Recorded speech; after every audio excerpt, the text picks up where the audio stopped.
Okay, before I start this episode, I want to clear the air about something really quick. Back in episode 1, I caught a Spiro, and my idea for its name was to use the English onomatopoeia for a bird call, and the word I was going for was squawk. However, I misremembered what the actual word for that was, and I ended up omitting the K. Under 99% of circumstances, accidentally not using a letter would end up just being a simple spelling error, no big deal. But in this case, what I ended up with was a racial slur that is used specifically against indigenous women.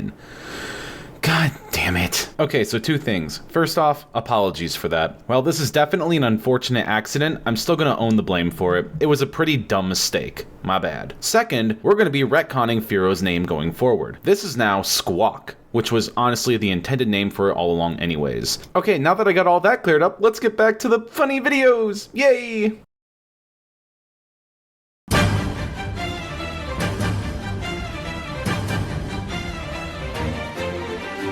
Welcome to the 4th episode of the Every Gen Hardcore Nuzlocke Gauntlet. My name is Shave, and this episode is gonna be a doozy. We've spent the last 3 episodes of this series snaking our way through the Kanto region. In the last episode, we collected all of the remaining badges, picked up a few key encounters, and we defeated Blue one last time before entering Victory Road. The end of Gen 1 is now in sight, and all we have to do is grind our way through one final dungeon, and then it's on to the Elite Four. We have to stop and present all of our badges to some cops along the way. I wonder if I had just brought 8 water bottles, if that would have worked instead. Okay, I'm done with that joke. Along the path, we find a patch of grass. What the heck, let's get our encounter. We end up finding a Ditto, which we name Copycat. Not that it really matters because he will never see the light of day ever again. We finish proving our Pokemon trainer credentials to these glorified security guards before walking into Victory Road. We get one final encounter here. Oh boy, I wonder what it is. Zubat? Wait, we never got one of these the entire run? Huh, well, better late than never. Well, now we have the fun task of doing another goddamn strength puzzle. God, that's just so thrilling. There's also quite a few trainers in here, and some of them have Pokemon that are actually pretty decent, but our team is filled with powerhouses. None of them end up standing a chance against us. Seriously, look at my little dudes go. I'm so proud. Oh wow, the TM for Explosion. Neat. I hope we never have to use that thing. We start approaching the end of the dungeon, and oh ho ho ho, what do we have here? A dubious little creature getting up to mischief. This is no good.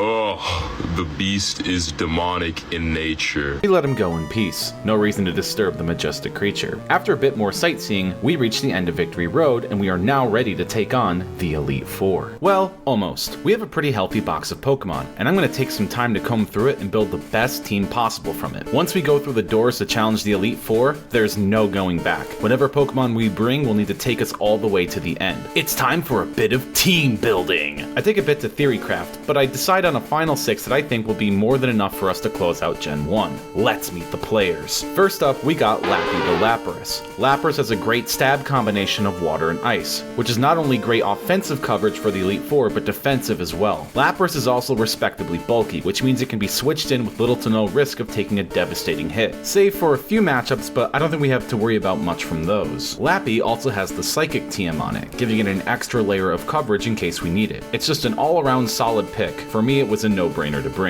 Next up is ICPM the Jolteon. ICPM is a fucking monster. Its electric moves hit like a truck, and it also has the option to spread paralysis with Thunder Wave too. It's blisteringly fast, potentially outspeeding pretty much anything that the Elite Four has to throw at us, and that also means crits for days too. It also has an extra secret weapon that we have yet to reveal too. I bet you can't wait to find out what that is. Does anyone hear a chainsaw? Because third up is Chocolate Starfish, the Starmie. Starmie is just busted all around. Its water psychic duo typing along with its amazing stats make it a force to be reckoned with. As you've already seen before, I gave it Toxic, which combos off of Recover. That combined with its good bulk and defensive typing mean Chocolate Starfish is capable of walling and stalling any problematic Pokemon we may encounter. And on top of that, it also has Blizzard, just in case we need a little more firepower. In the number 4 spot, we got Bertha. I'm gonna be honest, Bertha isn't really here to do much except be my insurance policy. Snorlax can normally learn a lot of the best TMs this game has to offer, but I didn't really invest any into it. Bertha currently has a generic moveset, but it doesn't really matter because it has stats, baby! If I'm ever in a tight spot, or I need to pivot something in for a clean switch, or even to clean up a tough Pokemon that barely survived a hit, you know it's gonna be your girl Big Bertha hitting the field. In the penultimate spot, we got everyone's favorite Pokemon, Sabrina Carpenter. I fucking love you, you beautiful bitch! So even though Sabrina has been an absolute beast for this run, her role here is a lot like Bertha's, insurance. She has very well-rounded stats and a diverse move pool with tons of coverage, but the rest of my team pretty much takes care of the rest of the Elite Four. If something goes wrong, Sabrina can step in and fill the role of anyone else who goes down. Plus, she's a good backup for Lance with her Ice Beam TM. But even though I don't plan to use her much, make no mistake, she's still the best and don't you fucking forget it! And last, but certainly not least, a man who needs no introduction, Big Al.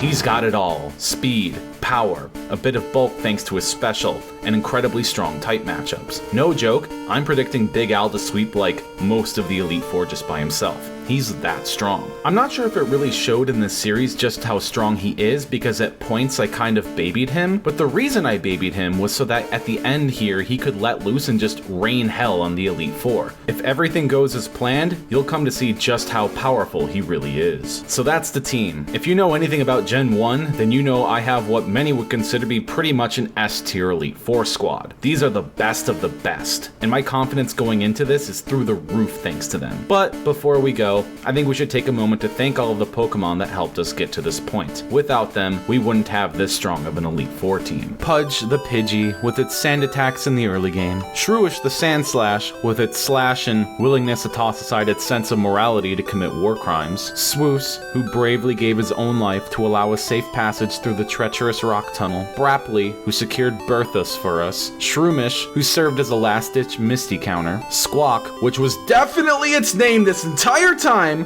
who somehow soloed 3 of the 4 Alakazams. Seriously, what the fuck, dude? That was crazy. Spitrat, oh, my precious Spitrat, who went on to achieve a record of 7-0 rat fight wins by KO. Very impressive. And hell, let's even give it up for Starefax, who also put in some work. And yeah, I think that's everyone. There's no one else I need to thank. After a grueling grinding session, we are now ready. With that, it is now time for us to take down the Elite Four. The next section of this video will all be live commentary of my attempt, with some light editing here and there. Now, without any further delay, this is post-production Chev, passing it off to live Chev. Good luck, and I'll see you guys on the other side. What's up, guys? It's Chev coming at you live with a bit of live commentary.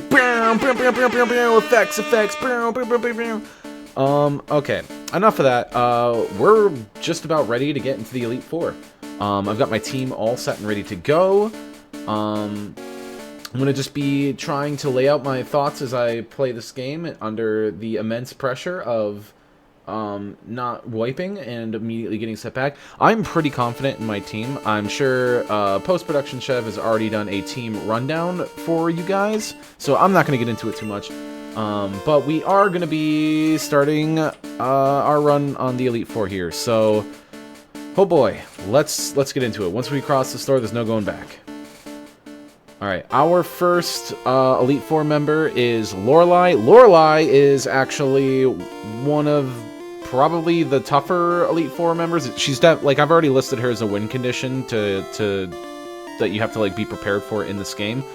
But luckily her team is actually not super scary. I mean, it looks scary when you just see like the Pokemon in it, but then you look at their moves and they're pretty bad. Especially like this Slowbro is a fucking joke. Its only offensive move is Water Gun.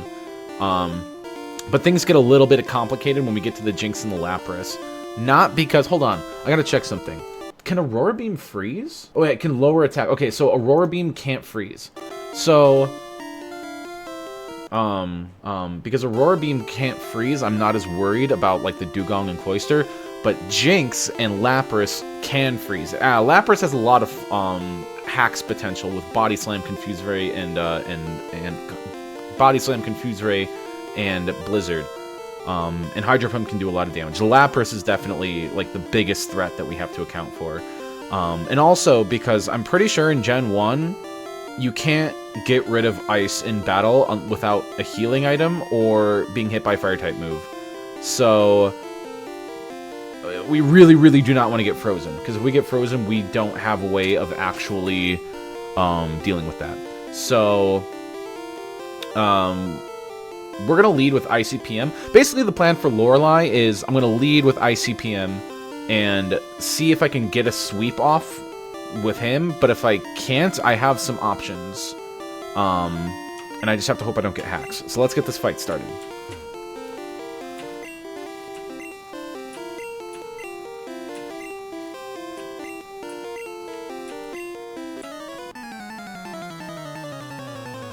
Alright. First Pokemon up is Dugong. Dugong has Aurora Beam is really the only move that you it can really do damage with. It also has Takedown. But a fun little thing about the Elite Four is that you can actually cheese Lorelei pretty hard, specifically her Dugong, because the Elite Four will prioritize moves that are super effective against you. So if you have something that's takes super effective damage from Psychic type moves, Dugong will just start spamming Rest, because the AI just sees it's a Psychic type move and does that. Alright, we're gonna use Thunderbolt. This should probably kill.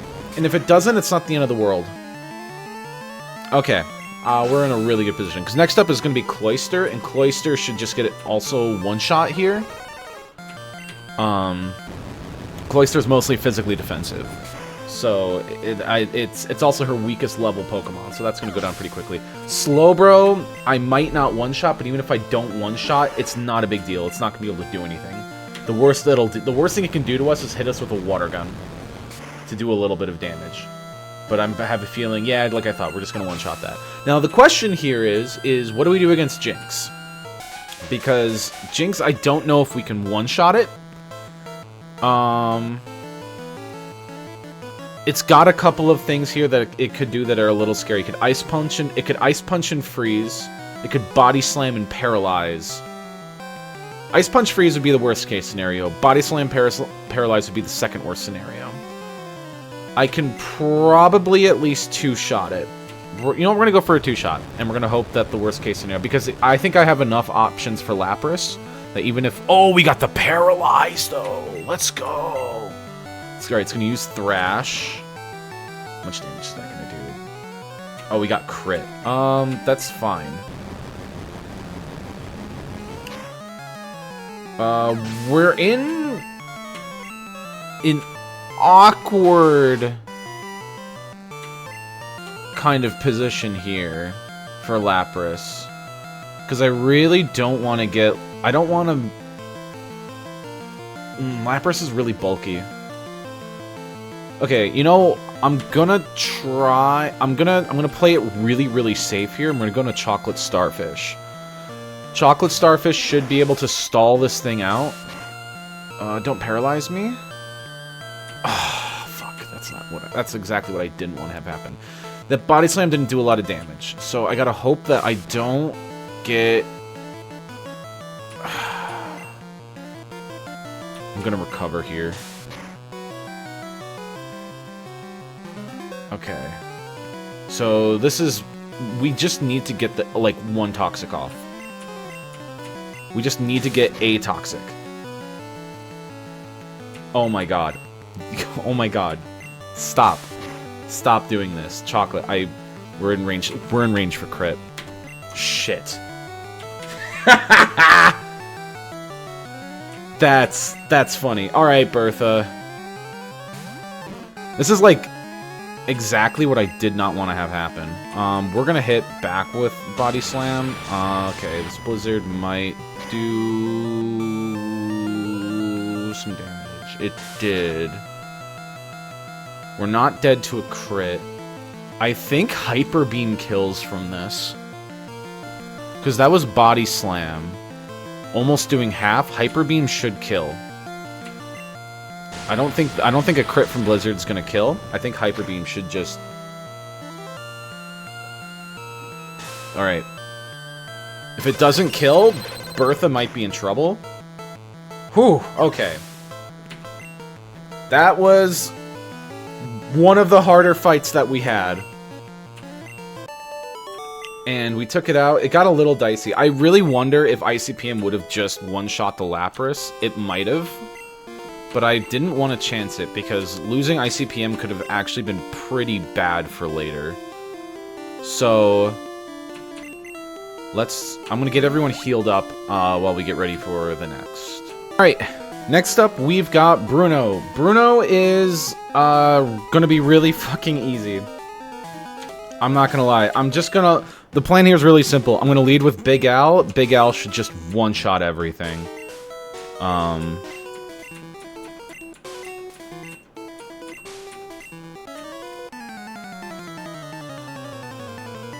So, Bruno is a member of the Elite Four, and his lead Pokemon is an Onix with Rock Slow, Slam, Rage, Harden.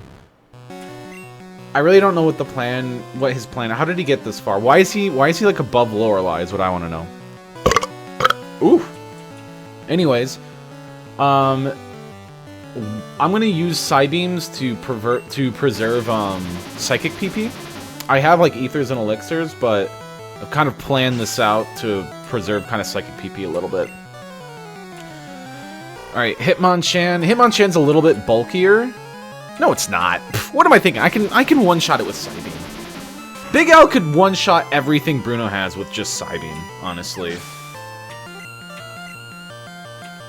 Hitmonlee. Take a guess. Just take a guess. Just take a guess. Big Al is going to just massacre this. It's not even going to be close. Another Onix. Psybeam coming out. Okay. Now, Machamp. Machamp has Fissure in its moveset, so I'm not going to take any chances. We're going to change it up a little bit. We're going to get a little spicy, and we're going to use Psychic. That was... Oh, wow, even crit. Yeah, that was definitely overkill, but I didn't do any calculations going into this, so I'm just going to play super safe and just do things that I know for sure, just based off vibes and feels. That didn't really make much sense, but I don't need to do anything. We're just gonna get right into the next one. Agatha. Agatha she's supposed to be like a ghost type, but she's actually just poison. And guess who? You can take a guess in just how this is gonna go. I'm like 90% sure Alakazam should just one-shot everything and speed through this one.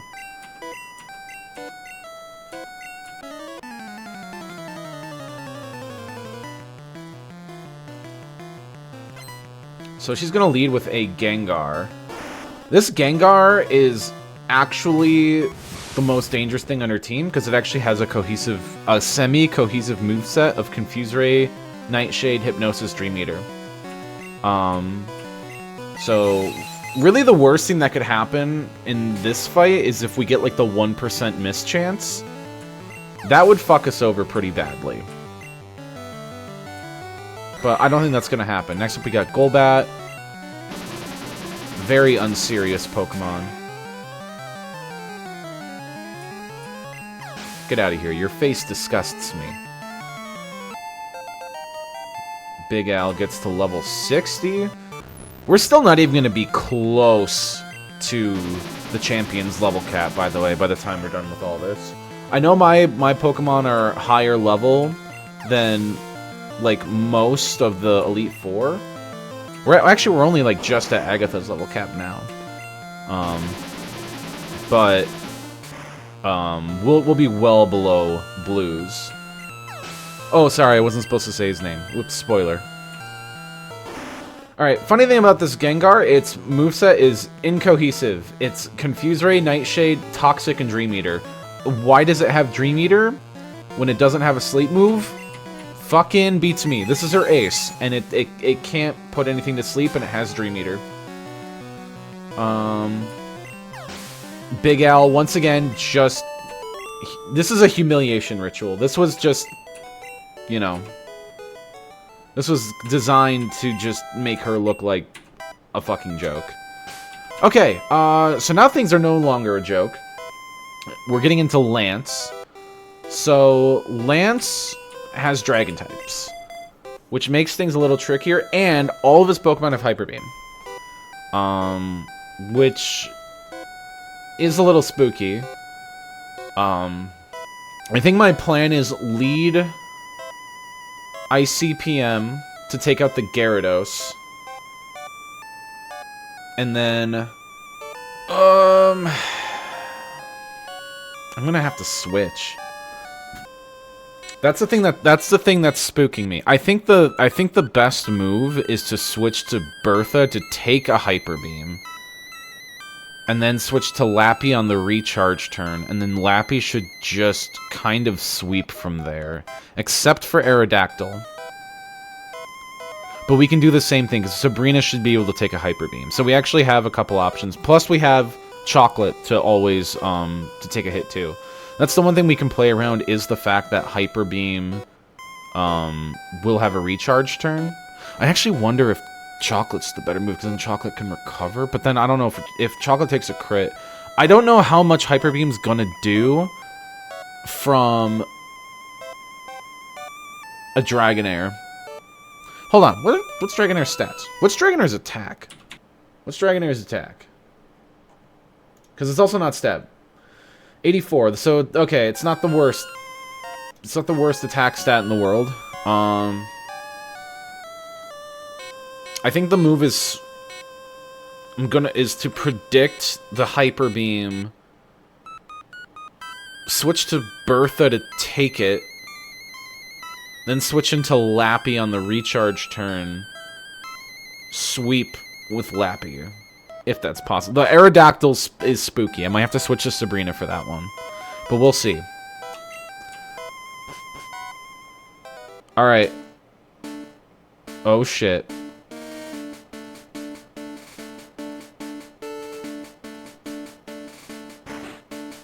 So Lance is kind of another one of our win conditions. You have to have some kind of a plan for Lance. Oh, I put ICPM first, right? If not, I mean, I'll be fine, but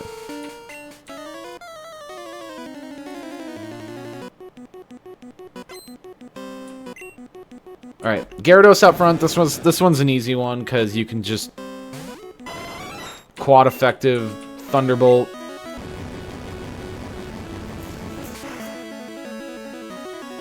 Bit bam, but bop. Gyarados goes down. Gyarados, famously not a dragon type. Could have fooled me. It's a dragon type, you fucking idiots! Alright, Dragonair. Both Dragonairs are identical. I'm gonna predict Hyper Beam. And I'm gonna have... I wonder if... Wait, Sabrina has Ice Beam. I wonder if what I could do is if I can predict the Hyper Beam, switching Sabrina, then Sabrina takes this one out.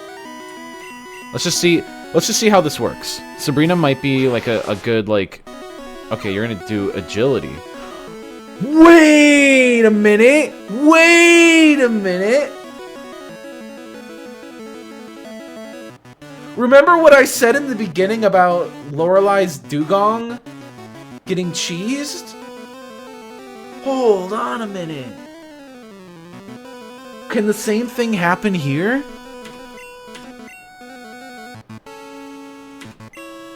Yeah!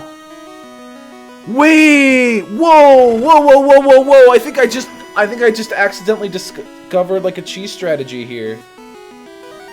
I think she's gonna just use... I think she's gonna just spam Agility because she sees it as a Psychic type move. Hi, post-production Chev here. Live Chev didn't do a very good job explaining what's going on here, so I'm gonna be popping in to give one last serving of Pasta Allergen 1! In Gen 1, there are several different categories of trainer AI. The Elite Four fall under what's called Category 3, which is designed to be a more difficult type of AI that prioritizes using moves that are super effective against the type of Pokemon you currently have out. However, thanks to either a bug or an oversight in the design, the AI actually isn't capable of distinguishing between a damaging move and a non-damaging move. So in this particular case, the AI is checking Sabrina, who is a poison ground type, and then the AI is looking through its moves to find something that is a type that is super effective. Agility is a psychic type move, which is super effective against poison, but the issue is that agility is not a damaging move, it's a setup move. So the AI ends up getting stuck in a loop of spamming agility over and over again, thinking it's doing super effective damage, but all it's doing is just raising its own speed. I referenced this at the beginning as being something that you can do to Lorelei with one of her dugongs, who also has agility, but it never occurred to me that the same situation could happen with Lance as well. Oh, and on top of that, all of Lance's Dragon-type Pokemon have a non-damaging Psychic move. Oh, lucky day! Anyways, back to you, Live Chev. Oh, we even got the Paralyzed? That's dirt nasty. Hold on a minute, I didn't even think about that. I didn't even think about the fact that Sabrina could potentially hard counter this.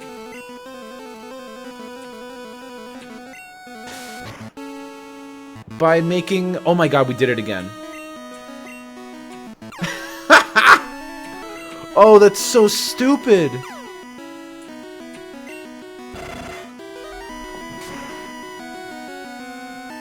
Will the Dragonite do the same thing? That's what I want to know. Okay, Aerodactyl is a bit of a wild card here. Okay, it's actually going to use Bite. But it does, like, nothing. It's super effective. Supersonic misses. Okay. Alright. You know, I was kind of expecting Sabrina to mostly just be backup on this. But Sabrina's gonna just straight up sweep Drake. I don't think Hyper Beam is going to kill here. It might just agility or barrier. Or I just one-shot it because it's quad weak. Oh, not quite. Oh my god! That's so funny!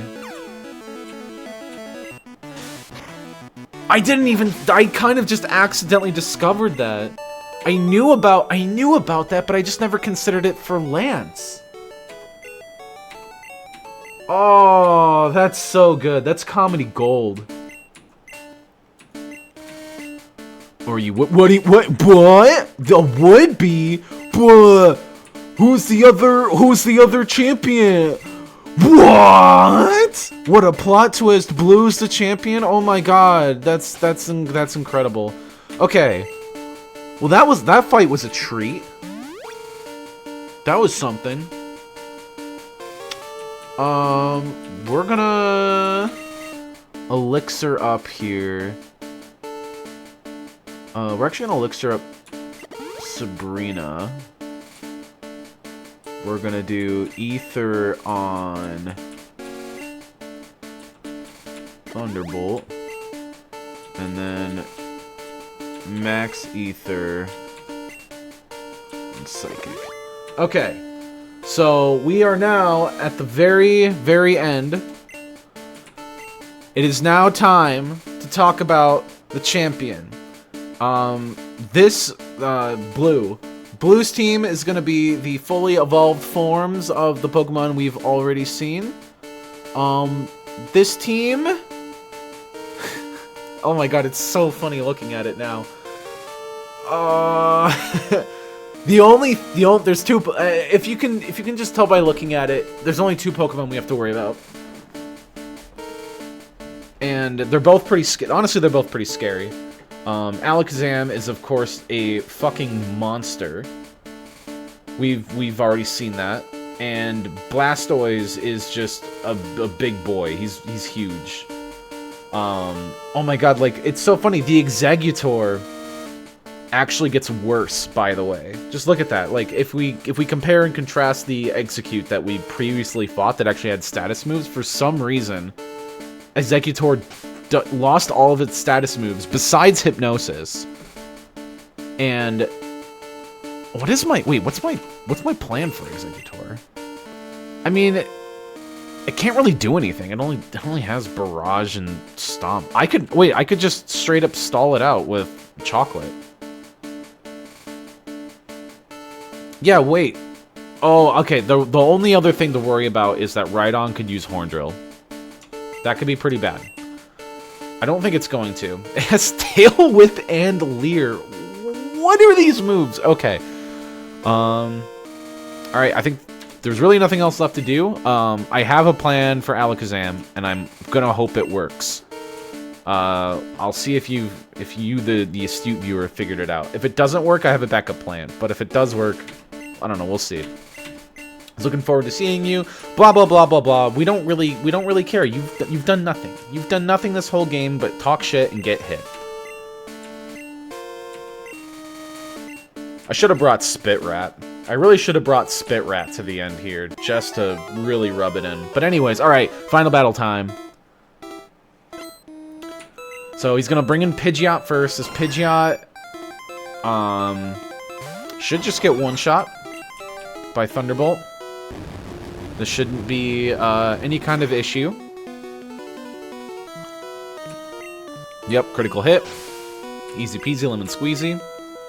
Alright. Here comes the Alakazam, the last win condition of the run.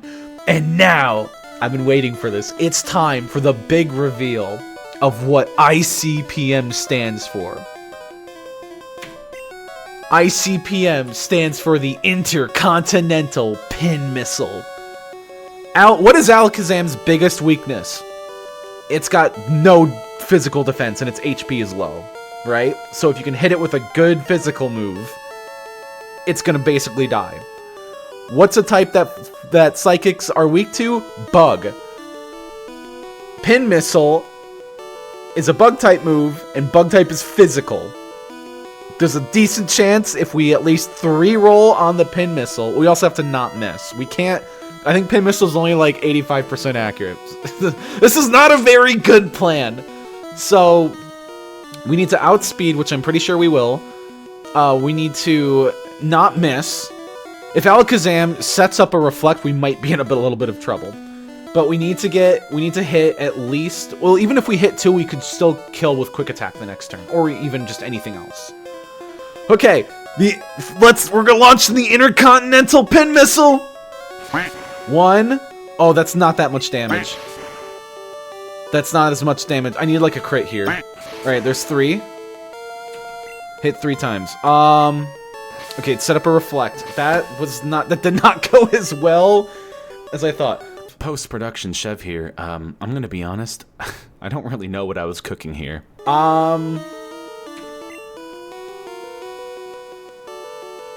It might do Recover. It might do Psychic.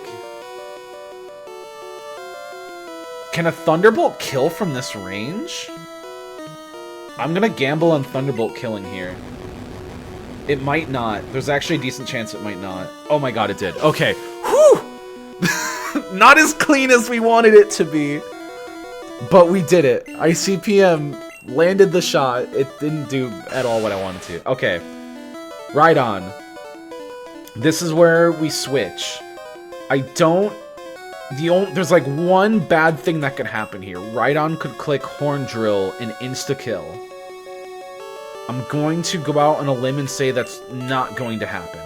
And I honestly think if that doesn't happen... Okay, it's going to tail it. We're so fine. We're so free. Alright. I think I can close the rest of Blue's team out with just Chocolate Starfish. Yeah, Rhydon easily down. This Arcanine is hilariously bad. Its only offensive moves are Ember and Takedown. This could potentially be a one-shot. Oh, it just barely wasn't. We're gonna take a Takedown, but that's gonna... Yeah, the recoil will take it out. That's totally fine. This Exeggutor... only has 2 offensive moves, and they're both physical. It could put us to sleep. Which is why I think I'm gonna Toxic it, and just in case it sets up Hypnosis, so that way we're still getting damage on it. Okay, it's gonna use Stomp. That's gonna do, like, no damage. Oh, okay, okay, okay. I said it wasn't gonna do any damage, and it almost killed me. We're gonna recover out of that. We should just be 1 recover away from... yeah, being at full health. Okay. We recover again. It's gonna use Barrage. That's gonna do, like, nothing. And then I think we can kill with a Blizzard next turn. Oh, yeah. Oh, yeah, we're gonna do a lot of damage with that Blizzard. Oh, it didn't. It's gonna die to poison, though. Oh, he's used full restore? You little bitch. I'm gonna miss. This is this is turning out to be a lot longer than I wanted it to. Okay. We're gonna recover stall a little bit longer this time before we go for the Blizzard. Because I guess I should have taken into account that Executor is going to have high special, and we are not, it's not same type attack bonus.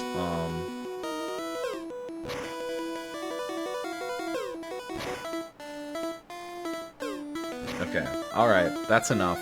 I'm surprised that, oh, it's not going for Hypnosis because it's seeing Hypnosis as a damage move, and we're Psychic type. I'm beginning to understand the Elite Four AI so much more now. We're going to Surf to chip it, because I don't want to do too much damage, because I don't want to trigger another full restore. We crit it, okay.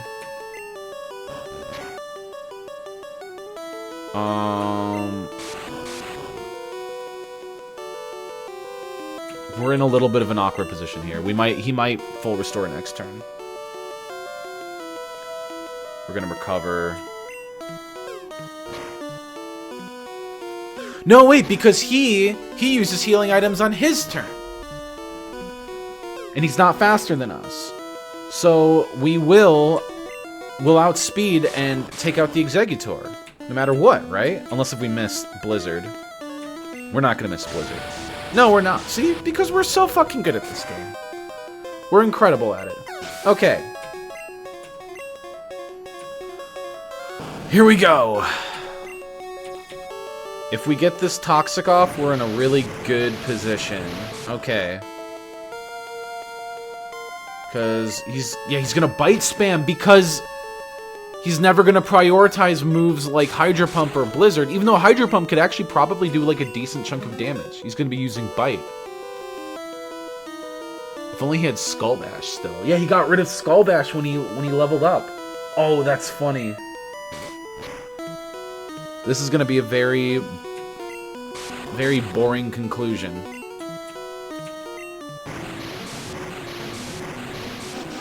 This is not the most exciting conclusion, but this is the safest. We would honestly be better off. Oh my god, it crit me.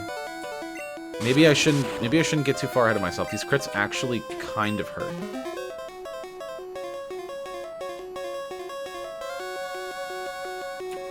Don't get overconfident.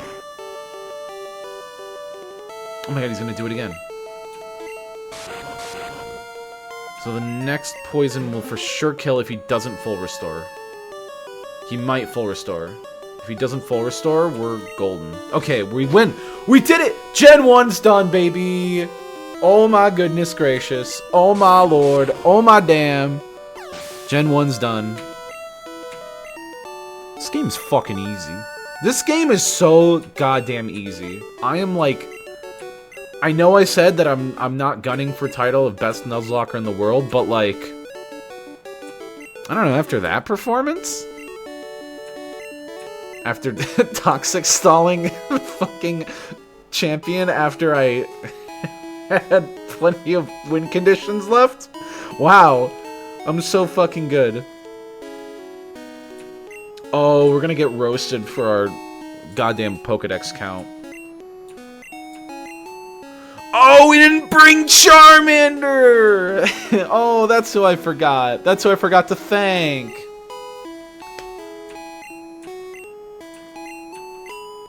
Yeah. Alright. Well, we did it. Woohoo! Well, lords, ladies, and those who lay betweeneth, we've done it. Gen 1 has been defeated, and with only one death too, fulfilling the promise we made to Swoos in episode 2. Even though Gen 1 is far from my favorite generation to play, it was nice to come back and beat it again, for old time's sake. There's something about the rustic feel of this bare-bones, janky mess of a wonderful game. Wait, did I just call Gen 1 a wonderful game? Sorry, I think I'm just feeling emotional right now. But one thing is for sure, I'm not raring to come back anytime soon. Well anyways, I think now is a good spot as any to end the video. But before I do, I just want to mention that I have a lot planned for episode 5. It's going to be a bit of a beast of an episode. I don't know exactly when it's going to be done, but it's going to be my most ambitious video by quite a wide margin. So if you like what you've seen so far, please subscribe and hit that silly little bell there so that way you'll know when it finally drops. Thank you so much for joining me on the first leg of our journey. This is really only the first step. We have a long path ahead, but we're moving forward. On the next episode, I am very excited to say we will be going to my beloved Johto region. It's time for us to start Gen 2.